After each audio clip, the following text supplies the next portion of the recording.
Hello. সকালবেলা ফোনটা ধরল ডিটেকটিভ জয়ন্ত চৌধুরী। উল্টো দিক থেকে ইন্সপেক্টর সুন্দরবাবুর গলা। জয়ন্ত, তুমি কি খুব ব্যস্ত? একটু আসতে পারবে? জয়ন্ত বলল, কি ব্যাপারে বলুন তো? সুন্দরবাবু, আমি এসছি একটা জায়গাটা চুরির মামলায়, কিন্তু আমার একটু রহস্যজনক মনে হচ্ছে। তুমি আসলে খুব ভালো হতো। আচ্ছা, আসছি বলে জয়ন্ত তার কাছ থেকে ঠিকানাটা নিয়ে বেরিয়ে পড়ল। ঘটনাস্থলে পৌঁছলে সুন্দরবাবু বললেন, আমি এখানে একটা চুরির মামলায় এসেছি। এই বাড়ির মালিক হচ্ছেন পরিতোষ রায়চৌধুরী, হরিপুরের জমিদার।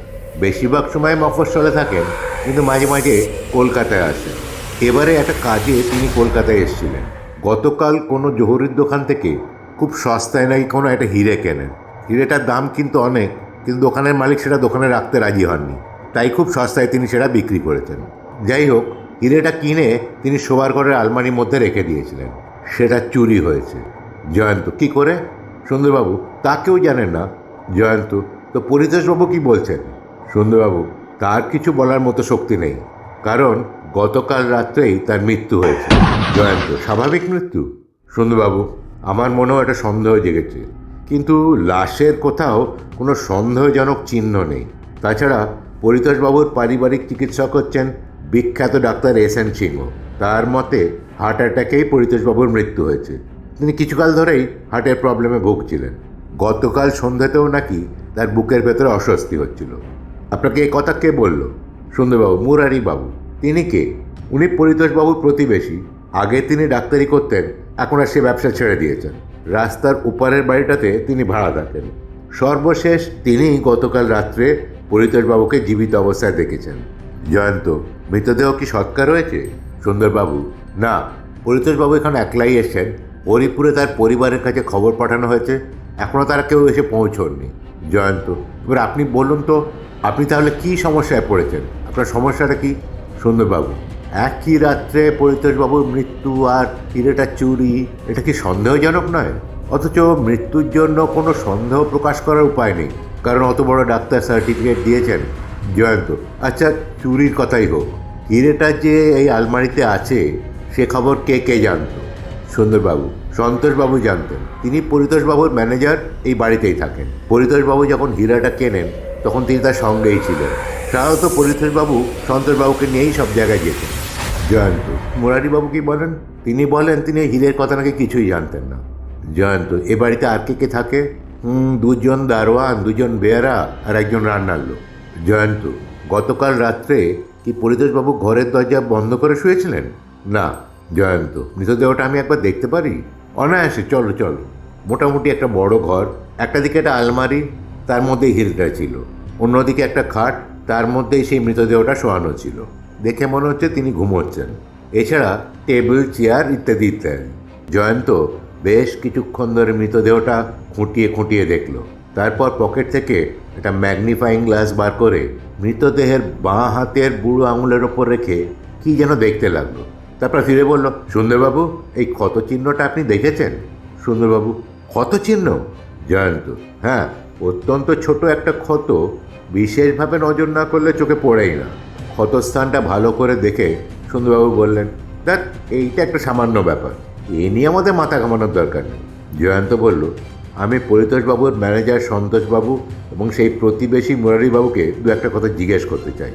কিছুক্ষণ পরেই তারা দুজন এসে ঘরে দাঁড়ালেন। অত্যন্ত সাধারণ চেহারা, বর্ণনা করার মতো কিছু নেই।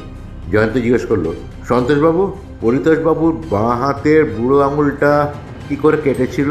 সন্তোষবাবু বললেন, গতকাল সকালে পেন্সিল কাটতে গিয়ে কর্তার হাতের সামান্য একটু ছড়ে যায়। দু এক ফোঁটা রক্ত বেরিয়েছিল, কিন্তু কর্তা তা আমলই দেননি। মুরারিবাবু বললেন, এ বিষয়ে আমিও দু একটা কথা বলতে পারি।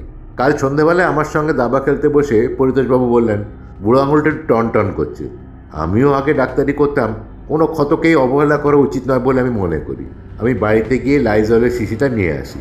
তারপর খেলা শেষ হয়ে গেলে ওনার গ্লাসের মধ্যে একটু জল ভরে তার মধ্যে 10 ফোঁটা লাইজল ঢেলে পরিতোষবাবুকে বলি সেই জলে একটু কাটা আঙুলটা মাঝে মাঝে ভেজাতে। ঠিক সেই সময় পরিতোষবাবু বুকে ব্যথা বোধ করেন। আমি তাকে শুয়ে পড়তে বলে বাড়ি চলে যাই। জয়ন্ত বলল, তাহলে গতকাল আপনি এই বাড়িতে দুবার এসেছিলেন? মুরারিবাবু, না, 3 বার। জয়ন্ত, 3 বার? হ্যাঁ, একটু রাতে আমি একবার এসেছিলাম, সন্তোষবাবু সে কথা জানেন। জয়ন্ত, আবার এসেছিলেন কেন? পরিতোষবাবুর বুকের ব্যথাটা কেমন আছে তা জানার জন্য, কিন্তু ঘরে ঢুকে দেখলাম তিনি ঘুমিয়ে পড়েছেন। তাই তাকে না জানিয়ে আমি ফিরে যাই। কথাটা শুনতে শুনতেই জয়ন্ত ঘরের চারদিকে তীক্ষ্ণ দৃষ্টিতে তাকাচ্ছিল। সে বলল, মুরারিবাবু, আপনি যখন তৃতীয়বার এই ঘরেতে আসেন তখন সেই লাইজলের গ্লাসটা কোথায় ছিল? ওই টেবিলটার উপরে, কিন্তু সেটাকে আর দেখতে পাচ্ছি না কেন? মুরারিবাবু একটু হতভম্ব হয়ে বললেন, সেটা আমি কি করে বলবো। জয়ন্ত, সন্তোষবাবু কি সেই গ্লাসটা সরিয়েছেন? সন্তোষবাবু বললেন, না না, আমি সরাইনি। সুন্দরবাবু বললেন, তাহলে সেই গ্লাসটা কি উড়ে গেল? সন্তোষবাবু, আপনি ভেতরে গিয়ে একটু খোঁজ করুন তো যে অন্য কেউ এখান থেকে সরিয়েছে কিনা। সন্তোষবাবু একটু বাড়ির ভেতরে ঘুরে এসে বললেন, না, সবাই তো বলছে কেউ সরায়নি। জয়ন্ত হঠাৎ করে উঠে দাঁড়িয়ে বলল, সুন্দরবাবু, আপনি বাড়ির ভেতরে সেই গ্লাসটা একটু খুঁজুন, আমি একটু আসি। এই বলে সে হন করে বেরিয়ে গেল। খানিকক্ষণ পরে ফিরে এসে জয়ন্ত আবার একতলার বৈঠকখানায় ঢুকে একজন পাহারাওয়ালাকে বলল, সুন্দরবাবুকে বলো আমি এসেছি। মিনিট খানেক পরে সুন্দরবাবু এসে বললেন, জয়ন্ত, বাড়ির কোথাও সেই গ্লাসটাকে খুঁজে পাওয়া গেল না। জয়ন্ত একটু মুখ টিপে হাসতে হাসতে বলল, পাবেন না সেটা আমি জানতাম সুন্দরবাবু, এটা খুব সহজ মামলা। অপরাধী বোকা আর অপরাধটাও কাঁচা, যদিও সে খুন আর চুরি দুটোই করেছে। সুন্দরবাবু, খুন? বলো কি হে? জয়ন্ত, হ্যাঁ, মৃতদেহের ক্ষতচিহ্নটা দেখে আর গ্লাসটা অদৃশ্য হয়েছে শুনেই আমার মন একটা সূত্র খুঁজে পেয়েছিল।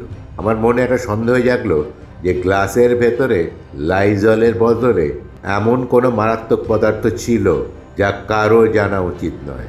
সেই জন্যই সেটা সরিয়ে ফেলা হয়েছে, এবং সেটা করার সুযোগ পেয়েছিলেন মুরারি বাবু, কারণ তিনি বারবার এখানে এসেছিলেন। আমি আজ আসবার সময় দেখেছিলাম যে পাড়ায় একটা মাত্র ওষুধের দোকান আছে। সেখানে গিয়ে খবর নিয়ে জানলাম গতকাল সন্ধে মুরারিবাবু সেখান থেকে দুটো জিনিস কিনেছেন, সায়ানাইড অফ পটাশিয়াম আর হাইড্রোক্লোরিক অ্যাসিড। খানিকটা জলের সঙ্গে সায়ানাইড অফ পটাশিয়াম গুলে একটু হাইড্রোক্লোরিক অ্যাসিড মিশিয়ে দিলেই তা পরিণত হয় মারাত্মক প্রুসিক অ্যাসিডে। মনুষ্যদেহের অতি তুচ্ছ আচরও তার সংস্পর্শে এলে মাত্র কয়েক সেকেন্ডের মধ্যে মৃত্যু অনিবার্য।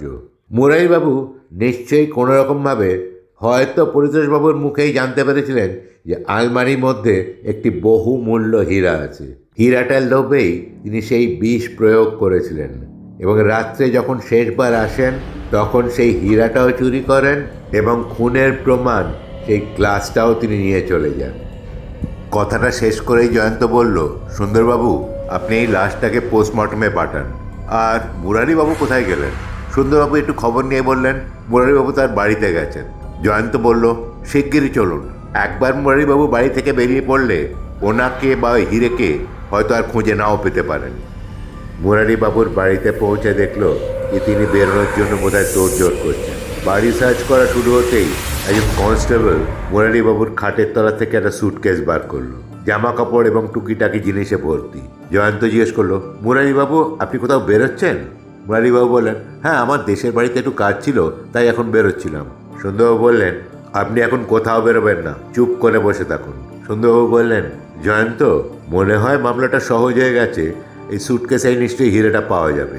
এই বলে ইন্সপেক্টর সুন্দরবাবু এবং পুলিশের দু একজন লোক সেই সুটকেসটা তন্ন তন্ন করে খুঁজতে লাগলো।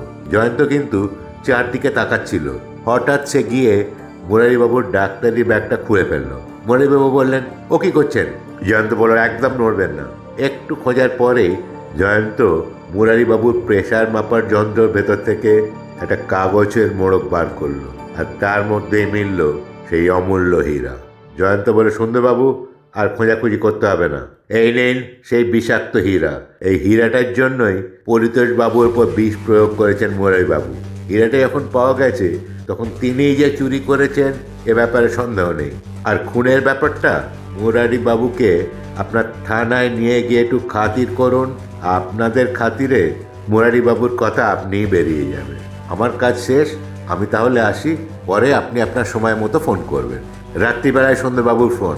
জয়ন্ত, মুরারিবাবুকে অল্প ট্রিটমেন্ট দিতেই তিনি সব স্বীকার করেছেন, আর তুমি যা যা বলেছিলে হুবহু সেই কথাই উনি বলেছেন।